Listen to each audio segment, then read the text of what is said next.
नमस्कार। हम सभी जानते हैं कि हिंदू धर्म में एकादशी व्रत की बहुत अधिक मान्यता मानी जाती है और एकादशी का सभी व्रत अलग अलग फल देता है और यह व्रत सभी मनुष्यों को करना चाहिए। प्रत्येक वर्ष में 24 एकादशियाँ हो सकती हैं और अधिक से अधिक 26 एकादशियाँ हो सकती हैं। सभी एकादशियाँ अलग अलग फल प्रदान करती हैं और सभी मनुष्य अपने इच्छा के अनुसार एकादशी का व्रत रख सकता है। यदि किसी मनुष्य के कोई संतान नहीं है या कोई मनुष्य पुत्र प्राप्ति की इच्छा रखता है तो उसे पुत्रदा एकादशी व्रत करना चाहिए, जो बहुत अधिक फल प्रदान करता है। संतान सुख की प्राप्ति के लिए इस विशेष व्रत को बहुत अधिक माना जाता है और इसकी एक कथा भी है। द्वापर युग के आरंभ में महिष्मति नाम की एक नगरी में महिजीत नाम का एक राजा राज्य करता था, लेकिन पुत्रहीन होने के कारण राजा बहुत चिंतित रहता था। वह राजा बहुत ही दयालु और सबकी मदद करता था। उसका मानना था कि जिसके संतान ना हो उसके लिए यह लोक और परलोक दोनों ही दुखदायक होते हैं। पुत्र सुख की प्राप्ति के लिए राजा ने अनेक उपाय किए, परंतु राजा को पुत्र की प्राप्ति नहीं हुई।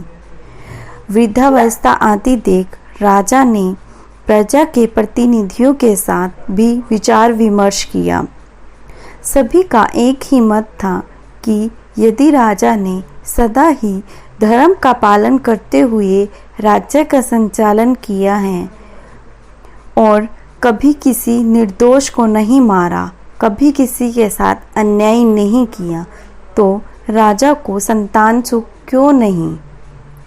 राजा महिजीत की इस बात को विचारने के लिए मंत्री तथा प्रजा के प्रतिनिधि वन को गए। वहाँ राजा की कामना पूर्ति के लिए बड़े बड़े ऋषि मुनियों के दर्शन किए।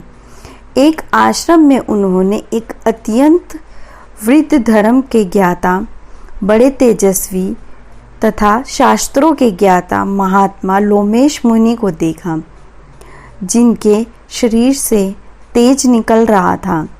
सबने जाकर ऋषि को प्रणाम किया और उन ऋषि से राजा के बारे में पूछा।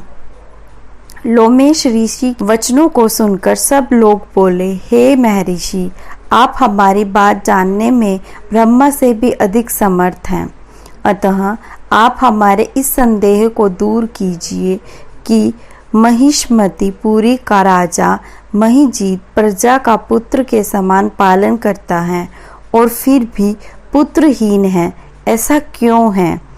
सभी ने महर्षि से राजा को पुत्र प्राप्ति के लिए विनती पूर्वक उपाय पूछा।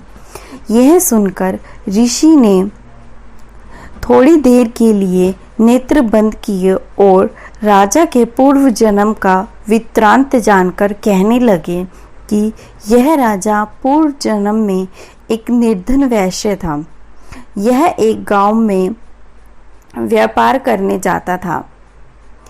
एक समय ज्येष्ठ मास के शुक्ल पक्ष की द्वादशी के दिन, जब वह 2 दिन से भूखा प्यासा था, एक जलाशय पर जल पीने गया।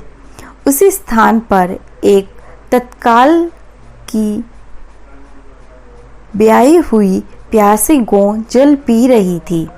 राजा ने उस प्यासी गाय को जल पीते हुए हटा दिया और स्वयं जल पीने लगा। इसलिए राजा को यह दुख सहना पड़ा। एकादशी के दिन भूखा रहने से वह इस जन्म में राजा है और प्यासी गौ को जल पीते हुए हटाने के कारण पुत्र वियोग का दुख सहना पड़ रहा है। उनके एक गलत कार्य से उन्हें इस जन्म में पुत्र वियोग का दुख सहना पड़ रहा है। ऐसा सुनकर सब लोग कहने लगे कि हे ऋषि, शास्त्रों में पापों का प्रायश्चित भी लिखा है, अतः जिस प्रकार राजा का यह पाप नष्ट हो जाए, आप ऐसा उपाय बताइए। मुनि कहने लगे कि हे राजन, श्रावण शुक्ल पक्ष की एकादशी को पुत्रदा एकादशी कहा जाता है।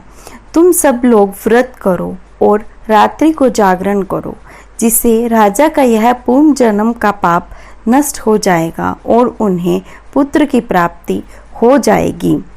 यह सुनकर प्रजा नगर को वापस लौट आई और जब श्रावण शुक्ल एकादशी आई तो ऋषि की आज्ञा अनुसार सबने पुत्रदा एकादशी का व्रत किया। इसके पश्चात द्वादशी के दिन इसके पुण्य का फल राजा को दिया गया। उस पुण्य के प्रभाव से राजा को पुत्र की प्राप्ति हुई और वह पुत्र बहुत ही तेजस्वी था। इसी तरह हमें सभी को भी एकादशी के व्रत करना चाहिए और अपनी इच्छा के अनुसार फल प्राप्त करना चाहिए। इसी तरह की धार्मिक वीडियोस को देखने के लिए हमारे चैनल को सब्सक्राइब कीजिए। धन्यवाद।